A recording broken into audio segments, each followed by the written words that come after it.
Welcome back to a brand new video on the ProFit Golf channel. Very glamorous location for today's video. I'm here on the practice ground at Monterey in Portugal.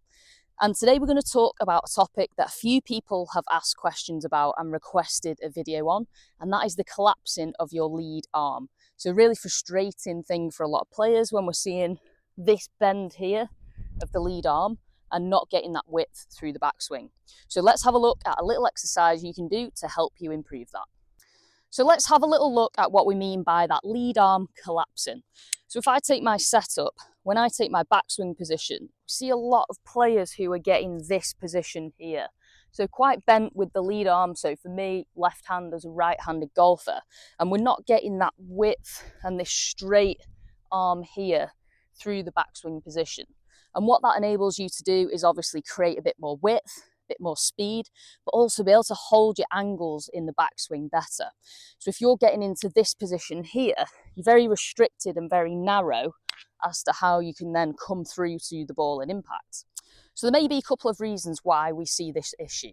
We may have issues at the shoulder joint itself here, so a lack of mobility, a lack of strength, or if you've had a previous injury, this also affects your ability to get in that position. But for a lot of players, it's simply a lack of mobility at the rib cage, and being able to sustain this position in posture is really important. So quite often for your body, the simple cheat is just to bend here to try and get the club up, rather than create that width and that extension, which physically is much more difficult for the body to do. And because the arm and the shoulder are attached at our midsection here at the rib cage, then they have to work together as one. So what we're going to do next is a simple exercise that combines both of those things, width and rotation through the midsection, the rib cage, and also it will help you get this straight arm position a little bit better. Okay, so let's have a look at the solution. For this exercise, all you need is a golf club. Ideally one of your longer clubs. So I'm using my hybrid here, but you can use anything. Hybrid, 3-wood driver work really well for this exercise. You'll see why. It'll just help you create a little bit more width than a wedge or a 9-iron wood. So I'm going to use the ball here just as a bit of a guideline so you can see my setup. You don't need to create your normal distance from the ball with this. It's just something to look at. So what we're going to do, I'm going to set up to the ball in terms of width of stance and ball position where I normally would be. I'm going to take my hybrid and just place it across my chest line, holding it in this grip. So palms either side, make a fist and just place it on your chest line here. From there, I'm going to take normal setup. So I'll be looking at the ball the whole time. That's really important with this exercise. You maintain your eyes and your head position looking at the ball. So first things first, nice strong setup. Rotate into your backswing as you normally would do. From here, you can see the angles of my body. So if I lose my left hand a sec, I've got the golf club pointing down towards the ball like we normally would like. I haven't got any strange postures lifting up here, and I haven't swayed from the ball and lost my center point.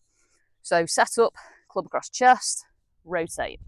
From here, hold for a split second and push as far as you can to extend both arms. So now you can see that I've got quite a bit more width, but if I lose my right hand a second, we're seeing now this straight arm angle, an extension of the shoulder that we didn't see in that bent arm position in the introduction. So if I hold for a split second here, all I want you to do is create an extra bit of turn than normally you would. So I'll rotate my body, let my hips go as well. That's about as far as I've got in this position. It's physically quite demanding, but you can see the width through both arms and this nice straight position that I've got here with my lead arm, my left arm. The most important thing is I can still see the ball. I'm still looking at the ball. Like we said before, I haven't turned this way with my body, or as I've rotated, looked up over to the putting green over here. So if I run through this again, club on the chest, then we're going to create that backswing position, hold in the angles of your body, extend both arms, especially this lead arm, the left arm, you can feel that width. Now create a little bit of extra rotation, just a touch, and hold for a split second.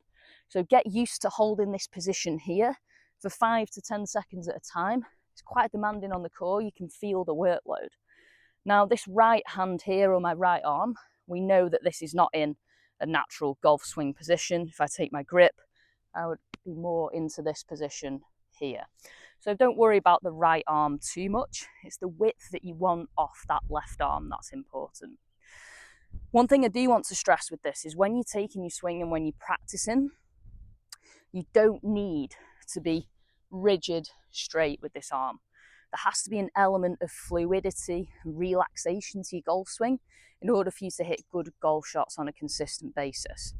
So what we don't want to be doing is finding ourselves going really tense here. Oh, I've got to keep the straight elbow locked out. It doesn't have to be rigid like you're a metal pole. You can soften these joints off a little bit, get some fluidity in the movement of your backswing, and don't feel like you're a robot with a death grip on the golf club.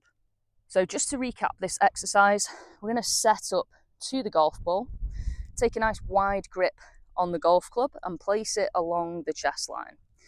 From here, we're going to rotate into the backswing, watching that club point downwards to the golf ball to maintain the angles of your body. You're going to then push both arms completely straight on the same line and hold those positions for a split second.